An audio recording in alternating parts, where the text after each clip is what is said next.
अब एक तस्वीर आपको दिलचस्प दिखाते हैं। राज ठाकरे के आवास के बाहर की तस्वीरें, उनके घर की बाहर की तस्वीरें आप देखिए। चुनाव का दिन है, परिणाम आ रहे हैं और राज ठाकरे वैसे तो जब मंचों पर जाते हैं जो बोलते हैं तालियां खूब बटोर लेते हैं, लेकिन ये देखिए आवास के बाहर एक भी आपको कार्यकर्ता या नेता या ढोल नगाड़ों के साथ कोई या जश्न या झंडे लेकर भी वहां नहीं दिखाई दे रहा है। ये शिवतीर्थ नाम है राज ठाकरे के आवास का, लेकिन आज इतना सन्नाटा। क्या राज ठाकरे को उम्मीदें जो थी वो उम्मीद के मुताबिक नहीं, कुछ परिणाम उनके पक्ष में आता दिखाई दे रहा है। ये बंगला जो इस वक्त आप देख रहे हैं, ये शानदार बंगला जहां पर आज भीड़ होनी चाहिए थी, वहां पुलिस की इक्की दुक्की गाड़ियां जरूर दिख रही, लेकिन कोई दिखाई नहीं दे रहा है। तो हमारे साथ सारे मेहमान इस वक्त जुड़े हैं। रतन जी भी हैं, राहुल जी भी हैं और सूर्या मैथिल जी भी हैं। इसका मैं सूर्या जी आपसे ही जवाब लेना चाहूँगा। ज़रा ये बताइए, राज ठाकरे उद्धव ठाकरे आए तो बड़ा ज़बरदस्त वो हीरो वाली एंट्री करवाई गई थी, दोनों भाई बीच में आए थे। हालांकि उद्धव ठाकरे के हिस्से में तो कुछ सीटें आ भी रही हैं। राज ठाकरे के घर के बाहर इतनी मायूसी क्यों है? कोई है ही नहीं, एक सिंगल कार्यकर्ता नहीं दिखाई दे रहा है। उनका भी आरोप है, वो भी हम आपको बताएंगे कि किस तरीके से जो सिक्योर मनी होती है उसको भी तोड़कर लोगों को बांटा गया। बताइए राहुल लाल जी। अच्छा, एक चीज और है, ये बीएमसी का चुनाव हो रहा, महाराष्ट्र का चुनाव हो रहा, हिंदू मुसलमान जरूरी है, भारत तेरे टुकड़े होंगे वाला मसला जरूरी है। वहां की गलियों में, वहां की नलियों में, वहां के रूरल एरिया में या फिर कहा जाए कि वहां के स्लम एरिया में क्या व्यवस्था है ये नहीं पता किसी को है, लेकिन हिंदू मुसलमान होना जरूरी है। पिंडी बाजार गए कभी आप? हाँ रतन शाह सर, आपसे ज्यादा घूमा हूं। आप बिजनेसमैन वहां पर होंगे, लेकिन आपसे ज्यादा मैं घूमा हूं। इस बात को दावे के साथ मैं बोल सकता हूं, ठीक है ना? रतन शारदा जी इसका जवाब दीजिए सर। गजब चुनाव चल रहा भाई। मुस्लिम किए हुए, हाँ बोलिए रतन जी। संजय जी, बिना हिंदू मुस्लिम, एक सेकंड ना संजय जी, मैं कह रहा हूं कि बिना हिंदू मुसलमान किए हुए कई लोगों के चैप्टर पूरे नहीं होते हैं। अभी ये चीज कह रहे हैं कि भाई टैली, अरे भाई टैली, अगर इस टैली को भी देखिए, यहां पर ये कह रहे हैं कि अब तो ये बिल्कुल क्लियर हो गया कि जो शिवसेना है वो असली कौन है, नकली कौन है। अरे भाई कम से कम परिणाम तो पूरा आने दीजिए पहले। इस परिणाम में भी सीधे सीधे दिख रही है, दुनिया की सबसे बड़ी पार्टी के साथ इतना सिंधे चुनाव लड़ रहे हैं, तब भी जो है वो कितना का अंतर बना पड़ा हुआ है, तब भी आप 80 पे खड़े हैं। कोई एक पक्षी क्लीन स्वीप आप करते हुए नजर नहीं आ रहे इस चुनाव परिणाम में। इस तरह के जो आंकड़े, देखिए चुनाव परिणाम जब आ रहे होता है तो जिस समय जो आंकड़े आ रहे होते हैं उसी के अनुसार हम लोग चलते हैं, और अभी के आंकड़े सीधे सीधे दिखा रहे हैं क्लीन स्वीप की कोई स्थिति नहीं है। और क्लीन स्वीप की स्थिति नहीं है 64 पे, अगर दोनों ठाकरे बंधु है भी वहां पे, तो स्पष्ट है कि उसमें राज ठाकरे अच्छा प्रदर्शन नहीं कर रहा है। तो वो इसका मतलब है कि अभी भी लोगों का विश्वास किसके ऊपर बना हुआ है? नहीं तो ये सवाल तो खड़ा होगा ना, राज ठाकरे फैक्टर फिर न्यूट्रल हो गया, कोई मतलब नहीं है राज ठाकरे का। वो जो माहौल बनाया गया था उद्धव ठाकरे के साथ, जो थोड़ा मोड़ा वोट बैंक है वो साथ में दिख रहा है, राज ठाकरे का कोई प्रभाव नहीं है फिर। देखिए संजय जी, हम लोग सभी लोग जानते हैं कि राज ठाकरे एक तरह से चुनावी बैसाख के मामले पे उनका वोट शेयर हम लोग को किस चुनाव में नजर आया? मुझे तो आज तक कभी भी किसी चुनाव में राज ठाकरे का वोट शेयर कभी नजर नहीं आया है।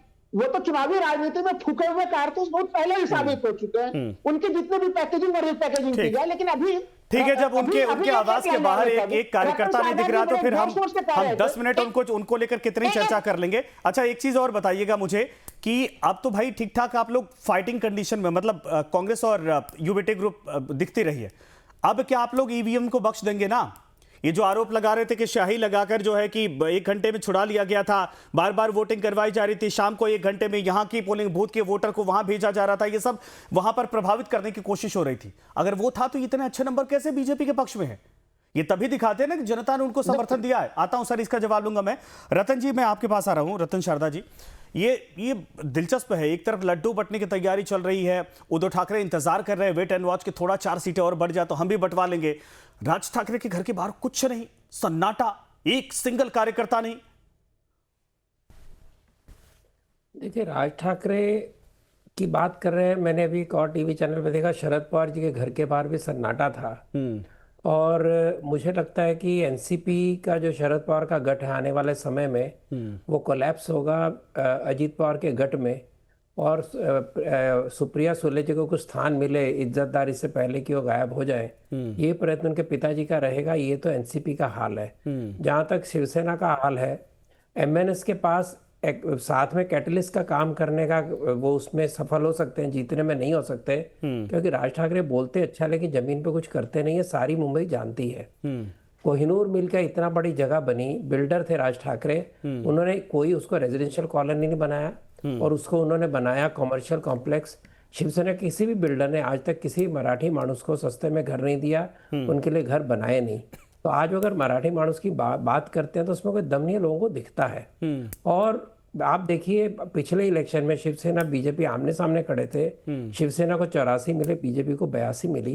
बीजेपी ने शिवसेना को राज करने दिया और उन्होंने उसके अंदर विघ्न नहीं डाला। अभी शिवसेना से शिंदे ने बहुत बड़ी सीटें छीनी है, उसके ऊपर ध्यान दीजिए। और जो शिवसेना को मिले उसके अंदर एमएनएस का कुछ ना कुछ 1-2-3% वोट का डेफिनेटली फर्क पड़ा होगा। ना होते तो शिवसेना का हाल इससे बुरा होता है, हमें मानना पड़ेगा। तो अभी जब बात आती है कि राज ठाकरे का क्या, तो राज ठाकरे रिलेवेंट हो गए हैं, उद्धव ठाकरे आने वाले इलेक्शन तक हो जाएंगे, क्योंकि इन्होंने कभी भी पिछले 25 साल में मुंबई से खराब कोई भी शहर नहीं है। मैं दावे के साथ टियर 1 टियर सिटी में सारे भारत में घूमता हूँ, कहीं भी इतनी बुरी परिस्थिति वाला मुंबई में नहीं मिलेगा। और पिछले 10 साल में जो इंफ्रास्ट्रक्चर पर काम हुआ है वो सालों साल, मैं पैदा हुआ तब से कह सकता हूँ, मुंबई के अंदर कभी भी हुआ नहीं था। मुंबई से टैक्स जाते थे, मुंबई पर खर्चा कोई करता नहीं था, सभी अपने अपने रिमोट एरिया में महाराष्ट्र में काम करते थे, यहाँ से कल पैसे जाते थे। ये जो विकास का एक आशा मुंबई करके मन में जागी है, उसका असर है कि बीजेपी जीत रही है। बीजेपी ने सारा इलेक्शन देवेंद्र फडणवीस से प्योर रूप से विकास के ऊपर लड़ा। जब आईएमएम ने कहा कि बुर्काधारी महिला बनेगी मेयर, तब किसी भी अपोजिशन के पार्टी ने उसको क्वेश्चन नहीं किया। उस समय देवेंद्र फडणवीस को कहना पड़ा कि यहाँ की महिला जो यहाँ के जो मेयर होगा मराठी होगा, हिंदू होगा। लेकिन उसके अलावा सारे का सारा आप देखिए एजेंडा शिवसेना एमएनएस का रहा, मराठी प्राइड, मराठी का अपमान वगैरह, what ever they were doing. Non Marathi की इतनी बेइज्जती की गई, थप्पड़ मारे गए, हर जाति का अपमान किया गया। उसका असर क्या, जो 65% नॉन मराठी है, 60% उनके ऊपर नहीं हुआ होगा। आपने कहा कि बड़ा जबरदस्त और सेक्युलर लोगों, मुस्लिम लोगों को लाके ये बड़ा जबरदस्त सवाल उठाया, क्योंकि जो उत्तर भारतीय हैं और राज ठाकरे के नाम से या तो दूर भागते हैं या फिर वो समझते हैं कि अगर ये आ गए तो भी हमें टॉर्चर करेंगे। तो क्या उल्टा तो नहीं हो गया कि जो उद्धव ठाकरे के साथ वोट जाने वाला भी था उत्तर भारतीय, वो भी छिटक गया राज ठाकरे के नाम से? मुझसे बात कर रहे हैं आप? जी सर, आप ही से। नहीं, देखिए ऐसा है कि जितने वोट एमएनए से जुड़े उससे अधिक वोट मराठियों भी के भी कटे और नॉन मराठियों के भी कटे, ये निश्चित है। इसलिए जो इनका पिछली बार 82 का आंकड़ा था वहां तक ये पहुंचते लग नहीं मुझे, पहुंच गए तो बहुत अच्छी किस्मत होगी इनकी। 70-75 इनको मिलने चाहिए, ऐसा मेरा अंदाजा है। लेकिन वो अधिक बढ़ सकते थे अगर इस प्रकार की नेगेटिव राजनीति ना करते और अपने किए के बारे में इन्होंने कोई बात नहीं की। 25 साल में मुंबई को क्या दिया उसकी बात नहीं की। जो बीजेपी नहीं था उसको अपने नाम पे लाने की कोशिश कर रहे थे, हमने अपने वार्ड में भी यह बात देखी, लेकिन लोगों को हजम नहीं हुई। तो इस प्रकार आप जिस जमीन पे हैं, मुंबई के लोग क्या चाहते हैं इसके बारे में बात न किए बिना आप इस प्रकार की जातिवादी और कास्टिस्ट राजनीति करते रहेंगे तो उसका अब लोगों को अब वो नहीं चाहिए। अब सारे महाराष्ट्र में, जैसे मैंने पहले कहा, जिस प्रकार से किसी भी बीजेपी ने आज तक जिला, ग्राम और नगर पालिकाओं लेवल पर इतनी जीत नहीं हासिल की जो देवेंद्र फडणवीस के समय हासिल किया, उसका एकमात्र कारण है कि लोग थक चुके हैं इस तरह राजनीति से और लोगों को विकास चाहिए और विकास लोगों को होता दिख रहा है, सामने प्रमाण है। इसके कारण बीजेपी जीत रही है। बाकी बहाने बना लीजिए, रोना धोना कर लीजिए, कुछ भी। ठीक है सर, मैं समझ गया, लेकिन मैं चाहूंगा कि जैसे रतन शारदा जी ने शांति से अपनी बात रखी, हमारे सारे लोग सबसे आग्रह है कि आराम से, मैं सबको समय दूंगा, किसी को आपत्ति नहीं होगी, हम दोनों समय देंगे, लेकिन आराम से अपनी बात रखिए। अच्छा लगा हमें भी शांति से सुनने में, शांति से सवाल करने में। बिल्कुल। और इसी से जुड़ा सवाल मैं सूर्या मैथिल जी से पूछ लेती हूँ। देखिए, रतन शारदा जी ने बहुत अच्छी बात कही कि मराठी, नॉन मराठी, मराठी मानुष, इन सबके बीच में जो कोर मुद्दे हैं वो कहीं ना कहीं गुम हो गए हैं। क्या लगता है आपको? अच्छा, इसी बीच एक बड़ी खबर है सर, मैं आता हूं दोबारा आपके पास। बड़ी खबर आ गई है बीएमसी वार्ड नंबर 207 से। बड़ी खबर इस वक्त आ रही है कि अरुण गवली की बेटी चुनाव हार गई हैं। डॉन अरुण गवली अभी जल्दी जेल से छूटकर वापस आए हैं। एक वक्त इस पूरे इलाके में दहशत थी, लेकिन योगिता गवली चुनाव हार गई हैं। ये बड़ी खबर है। बीजेपी कैंडिडेट रोहित दास लोखंडे यहां से चुनाव जीते हैं। तो ये बड़ी खबर इस वक्त आ रही है। बिल्कुल। सूर्या जी, मैं चाहूंगी कि आप अपनी बात रखिए। धन्यवाद। और देखिए, जो आपने मराठी और नॉन मराठी की बात कही, मैं आपको एक बहुत स्पष्ट बात कर दूं, मैंने महाराष्ट्र को बहुत करीब से देखा है। आपके लिए मुंबई ही महाराष्ट्र हो सकता है, लेकिन मुंबई से अलग एक वृहद महाराष्ट्र है, विदर्भा है, रत्नागिरी है, और ऐसे ऐसे कोस्टल एरियाज है, इतने इंटीरियर एरियाज है जहां पर कि अभी आप चुनाव के अंदर देख रहे हैं रिजल्ट्स को। वहां पर जिस प्रकार की सिचुएशंस पहले की सरकारों में रही है, उसके उलट जब से मुख्यमंत्री देवेंद्र फडणवीस जी ने सत्ता संभाली, उन्होंने नगर निकाय को मजबूत करना शुरू कर दिया। वहां पर भ्रष्टाचार खत्म कर ऑनलाइन बिडिंग और साथ में बायोमेट्रिक करके जो नगर पालिका कर्मचारी हैं उनकी जवाबदेही तय करी। और जो भी जिस प्रकार से एमपी लेड फंड में हम लोग फोटोज डलवाते हैं काम करने के बाद, वही सब चीजें नगर पालिका स्तर पे भी सूक्ष्म रूप से की। और वही कारण है कि जनता में एक विश्वास जगा है। और ये प्रचंड बहुमत जो आप एनडीए के लिए देख रहे हैं, इसमें कहीं ना कहीं देवेंद्र फडणवीस जी की नेतृत्व क्षमता के कारण ये संभव हो पाया। और मुंबई के लिए भी मैं आपको केवल इतना कहना चाहता हूं कि मुंबई के अंदर अभी आपको रोना पीटना और दिखाई देगा।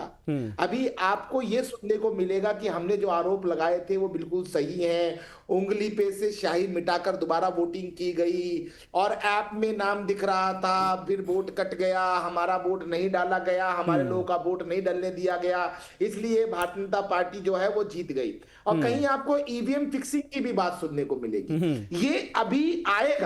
ये क्योंकि आएगा? क्योंकि अभी आपको दिख रहा है कि नेक टू नेक चल रहा है थोड़ा सा, लेकिन जैसे जैसे रिजल्ट क्लियर होंगे, क्योंकि मेरे हिसाब से 22 के आसपास में राउंड होते हैं, 18 से 22 के बीच में राउंड होते हैं हर वार्ड के अंदर। तो अभी जो ये राउंड हुए हैं वो 8 से 10 राउंड क्लियर हुए हैं। अभी आगे जाके जैसे जैसे राउंड पूरे होंगे, नेक टू नेक फाइट चल रही है, कहीं पर 50 वोटों से, कहीं पे 100 वोटों से, क्योंकि वार्ड के इलेक्शंस हमेशा ज्यादा मार्जिन के नहीं होते हैं। 50, 100, 150 वोटों के होते हैं। कहीं पे कोई बूथ खुलेगा, वहां किसी का परचम लहराता है, कहीं दूसरा बूथ खुलता है, वहां पर कोई दूसरा व्यक्ति मजबूत होता है। तो अभी आप देखिएगा जिस प्रकार से बिहार इलेक्शंस के अंदर लेट इवनिंग तक आपको रिजल्ट फ्लक्चुएट हुए थे, उसी प्रकार से अभी बीएमसी के अंदर आपको रिजल्ट फ्लक्चुएशन मिलेगी। और मैं एक बात और सहमत हूं रतन शारदा जी से, जो रतन शारदा जी ने बोला कि पिछली बार भारतीय जनता पार्टी और शिवसेना सामने आमने लड़े थे, लेकिन भाजपा ने शिवसेना को कार्य करने दिया। अब शिवसेना की असली हालत पतली होने का एक मुख्य कारण शिंदे साहब हैं, जिन्होंने शिवसेना के कोर वोटर जो मराठी मानुस है, जो बाला साहब ठाकरे जी की आइडियोलॉजी से सदैव प्रभावित रहे हैं, उनको अपने साथ किया है। यही कारण है कि आप जब रिजल्ट देखेंगे तो शिवसेना जो शिंदे ग्रुप है उसके कैंडिडेट के वोट से भी बहुत इंप्रेशन उद्धव गुट को मिलने वाला है। ठीक है, समझ में आ रहा है इस बात को लेकर, लेकिन अब दोनों जो शिवसेना के ग्रुप हैं वो तो अलग अलग बातें करते हैं। हाँ, ये जरूर है कि एक डायनामिक लीडरशिप को लेकर लोगों के अंदर कौतूहल है, और देवेंद्र फडणवीस को लेकर जैसा रतन जी बता रहे हैं कि भाई उनमें वो दिखता है, वो पैशन दिखता है, वो काम करना भी चाहते हैं, लोगों को कन्विंस कर लेते हैं। और ऐसा तो नहीं कि उस चेहरे की वजह से लोग ये समझ रहे हैं कि मुख्यमंत्री भी हैं, और दूसरा ये है कि अगर उनके साथ वोट उनका जाता है तो उनके मतलब इलाके का विकास बेहतर तरीके से हो सकता है। बीएमसी चुनाव को लेकर के पूरा डेटा इस वक्त हम आपको दिखा रहे हैं। बीजेपी का क्या स्टेटस है इस वक्त? लीग में सबसे आगे संजय बीजेपी प्लस शिवसेना शिंदे जो है वो नजर आ रहा है। लगातार हम चर्चा कर रहे हैं, कुछ तस्वीरें जश्न की भी दिखा देते हैं कि किस तरीके से अभी रुझान है। एग्जैक्ट जो है वो आना बाकी है, लेकिन अभी से ही तैयारियां जो है जश्न की शुरू हो चुकी हैं। वो कहते हैं it was writing on the wall. Bharatiya Janata party और गठबंधन की जीत ये स्पष्ट दिख रही थी, दीवार पर लिखी, और ये भी स्पष्ट दिख रहा था कि कांग्रेस का रोना धोना शुरू हो जाएगा और आरोप प्रत्यारोप की राजनीति शुरू हो जाएगी। एक हार, दूसरी हार, तीसरी हार। अरे 96 चुनाव हार चुकी है कांग्रेस पार्टी राहुल गांधी जी के नेतृत्व में, और 2026 में सेंचुरी लगा देगी हार की कांग्रेस पार्टी राहुल जी के नेतृत्व में। सवाल ये खड़ा होता है कि कांग्रेस अपनी हार, अपनी नाकामयाबियां, जनता का कांग्रेस को नकारना, इससे कुछ नहीं सीख पा रही, बल्कि केवल वही रटा रटाया आलाप कि इलेक्शन कमीशन पर ठीकरा फोड़ो, भारतीय जनता पर गाली गलौज करो, यही काम अब कांग्रेस पार्टी का रह गया है, इसलिए लोग कांग्रेस से पलायन करते जा रहे हैं और जनता भी कांग्रेस को नकारती जा रही है। परिवारवादी हर चुनाव में अपने हार का ठीकरा किसी न किसी पे फोड़ने का बहाना ढूंढते हैं। They always search for a scapegoat so that the workers of the Congress party do not ask question to the leadership of the Gandhi Vadra family.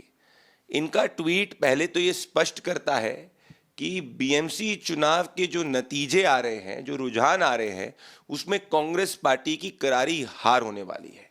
और सिर्फ ये इसी चुनाव तक सीमित नहीं है, किसी चुनाव में ईवीएम, कोई दूसरे चुनाव में एसआईआर, कभी इलेक्शन कमीशन, पर जब भी ये आरोप कोर्ट में सिद्ध करने की बात होती है, कांग्रेस पार्टी या तो कोर्ट नहीं जाती या कोर्ट ऑफ लॉ के अंदर उनके सभी आरोप, भले वो हरियाणा, महाराष्ट्र या किसी भी चुनाव पे हो, वो सिर्फ झूठे साबित होते हैं।